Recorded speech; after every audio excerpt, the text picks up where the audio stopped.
Good morning. आज हम लोग ओजोन के बारे में डिस्कस करेंगे, ओजोन के बारे में जानने का प्रयास करेंगे। तो चलिए सबसे पहले समझते हैं कि ओजोन क्या है। ओजोन वायुमंडल में अत्यधिक कम मात्रा में पाई जाने वाली त्रिपरमाणु गैस है। इसका अणुसूत्र O3 होता है। यह ऑक्सीजन का एक अपरूप है। इसे ट्राई ऑक्सीजन के नाम से भी जाना जाता है। यह एक द्वितीयक प्रदूषक है। यहाँ ध्यान देंगे, ओजोन अत्यधिक कम मात्रा अर्थात 0.00004% पाया जाता है। ओजोन एक त्रिपरमाणु गैस है। इसका तात्पर्य यह हुआ कि ओजोन का एक अणु 3 परमाणु से मिलकर बना होता है। ऑक्सीजन का अपरूप है। इसका तात्पर्य यह होता है कि ऑक्सीजन के कई रूप होते हैं, जिसमें से ओजोन एक अपरूप है। इसे ट्राई ऑक्सीजन इसलिए कहा जाता है क्योंकि यह ऑक्सीजन के ही 3 परमाणुओं से मिलकर बना होता है। ओजोन एक द्वितीयक प्रदूषक है। इसका तात्पर्य यह होता है कि यह अन्य किसी प्रदूषक की संक्रिया से या रासायनिक अपक्रिया से निर्मित हुआ है। आप आगे जानेंगे कि ओजोन अल्ट्रावायलेट रेज की रासायनिक अपक्रिया के कारण बनती है और इसी के कारण नष्ट होती रहती है। यही कारण है कि इसे द्वितीयक प्रदूषक कहा जाता है, क्योंकि अल्ट्रावायलेट रेज स्वयं एक प्रदूषक है। आगे ध्यान देंगे, ओजोन हल्की नीली तीव्र गंध वाली अत्यधिक जहरीली गैस है। तरल अवस्था में ओजोन शक्तिशाली चुंबक की तरह व्यवहार करती है। बात करें ओजोन की खोज के बारे में, तो ओजोन की खोज सर्वप्रथम क्रिश्चियन फ्रेडरिक स्कोनबिन ने किया था। उन्होंने सन 1840 में इसे ओजोन नाम दिया। आइए अब हम लोग ओजोन की उपस्थिति के बारे में जानने का प्रयास करते हैं कि ओजोन कहाँ पाई जाती है। तो ध्यान देंगे, ओजोन परत पृथ्वी से 20 से 50 किलोमीटर की ऊंचाई पर पाई जाती है।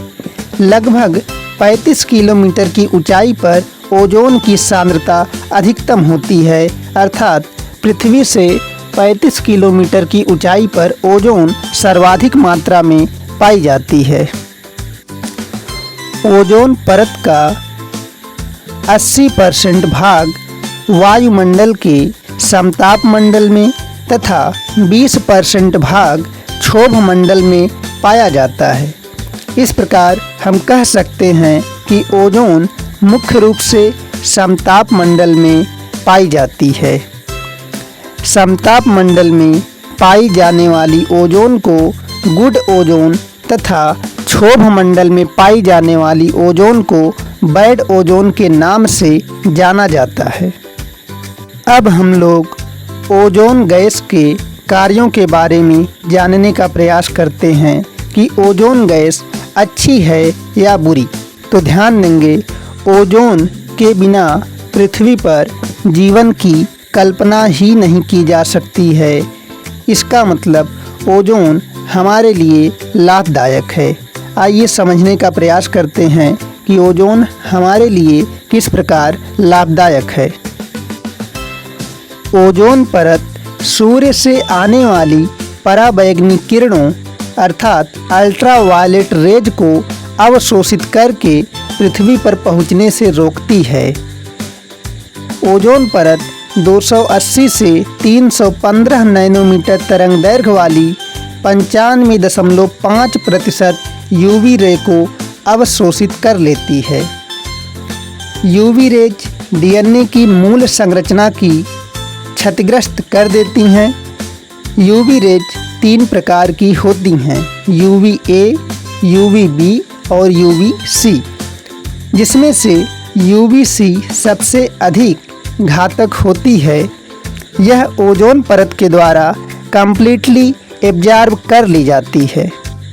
पराबैंगनी किरणें मानव मात्र के लिए अत्यधिक घातक हैं। इसके साथ ही अन्य सभी जीवों के लिए भी पराबैंगनी विकिरण घातक हैं। चूँकि ओजोन परत पृथ्वी को पराबैंगनी किरणों से बचाती है, इसलिए ओजोन को निम्न नामों से जाना जाता है। नंबर 1, पृथ्वी का रक्षा कवच। चूँकि ओजोन पृथ्वी के लोगों की सुरक्षा करती है, यही कारण है कि इसे पृथ्वी का रक्षा कवच कहा जाता है। नंबर 2, पृथ्वी का छाता। नंबर 3, पृथ्वी का कंबल। ओजोन को हम लोग 3 नामों से जानते हैं। पहला पृथ्वी का रक्षा कवच, दूसरा पृथ्वी का छाता और तीसरा पृथ्वी का कंबल। आइए अब हम ओजोन के निर्माण की प्रक्रिया को समझते हैं कि आखिर ओजोन गैस का निर्माण कैसे होता है। जब ऑक्सीजन गैस पर अल्ट्रावायलेट रेज पड़ती है तो यह ऑक्सीजन के ही 2 परमाणुओं में टूट जाता है, जिनमें से प्रत्येक परमाणु अन्य ऑक्सीजन गैस के अणु से संयोग करके ओजोन गैस का निर्माण करता है। आप निम्नांकित समीकरण में देख सकते हैं कि ऑक्सीजन गैस पर यूवी रेज पड़ने के कारण वह ऑक्सीजन के 2 परमाणुओं में टूट गया, जिसके पश्चात प्रत्येक ऑक्सीजन के परमाणु ने ऑक्सीजन गैस के अणु के साथ संयोग करके ओजोन का निर्माण किया है। अब हम लोग यह समझते हैं कि ओजोन परत का मापन कैसे किया जाता है। तो ध्यान दीजिए, ओजोन परत का मापन डॉप्सन यूनिट में किया जाता है, जिसे डॉप्सन स्पेक्ट्रोफोटोमीटर द्वारा मापा जाता है। सामान्य तौर पर ओजोन परत की मोटाई 300 से 500 डॉप्सन यूनिट होती है। अब हम लोग ओजोन परत अपक्षय या ओजोन छिद्र के बारे में समझते हैं। सन 1980 से ओजोन परत लगातार पतली होती जा रही है, जिसे ओजोन परत अपक्षय कहते हैं। ओजोन मंडल के ओजोन रहित भाग को ओजोन छिद्र कहते हैं।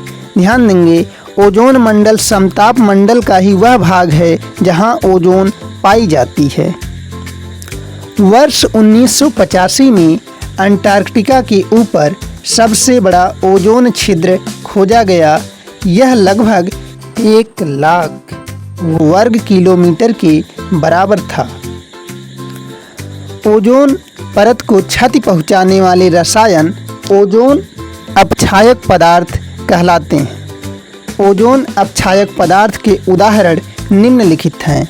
Number 1 CFCs, number 2 HFC, number 3 halogen, number 4 nitrogen oxide, number 5 methyl bromide, number 6 methyl chloroform, number 7 sulphate aerosol, number 8 carbon tetrachloride.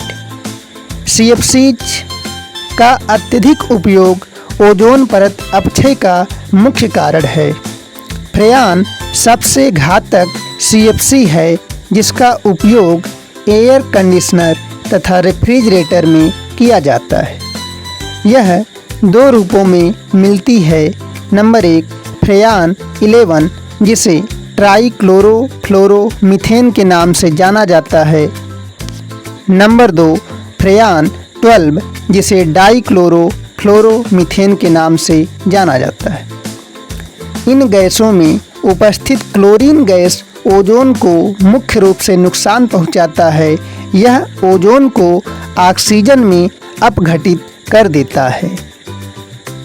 आप निम्नांकित रासायनिक समीकरण में देख पा रहे हैं कि क्लोरीन ओजोन से क्रिया करके ऑक्सीक्लोरीन का निर्माण करता है और ऑक्सीजन गैस का निर्माण करता है, जिससे ओजोन का अपघटन हो जाता है। अब हम लोग ओजोन परत अपक्षरण के दुष्प्रभाव को समझते हैं।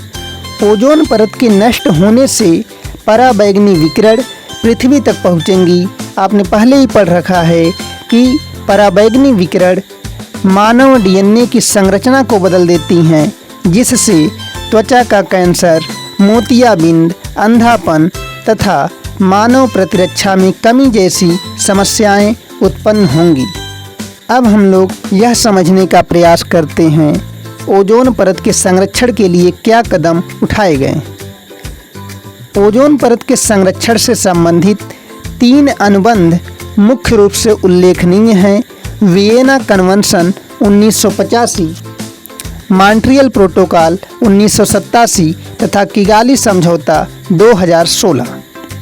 ध्यान देंगे, सर्वप्रथम 1985 में संयुक्त राष्ट्र पर्यावरण कार्यक्रम UNEP ने प्रथम बार ओजोन परत अपक्षरण पर चिंता व्यक्त की। उन्होंने ऑस्ट्रिया की राजधानी वियना में एक कन्वेंशन आयोजित किया, जहां ओजोन परत के संरक्षण पर विचार विमर्श किया गया। मॉन्ट्रियल प्रोटोकॉल ओजोन क्षरण को रोकने के लिए पहला अंतर्राष्ट्रीय समझौता था। मॉन्ट्रियल प्रोटोकॉल 16 सितंबर 1987 को हस्ताक्षरित हुआ था। किगाली समझौता 2016 में हुआ। यह मॉन्ट्रियल प्रोटोकॉल में एक संशोधन है, जिसके तहत HFC को कम करने का प्रावधान किया गया है। ध्यान देंगे, 16 सितंबर 1987 को मॉन्ट्रियल प्रोटोकॉल हस्ताक्षरित किया गया था और आपने अभी जाना कि मॉन्ट्रियल प्रोटोकॉल ओजोन क्षरण को रोकने के लिए पहला अंतर्राष्ट्रीय समझौता था। इसलिए प्रतिवर्ष 16 सितंबर को विश्व ओजोन दिवस के रूप में मनाया जाता है। Thank you for your kind attention.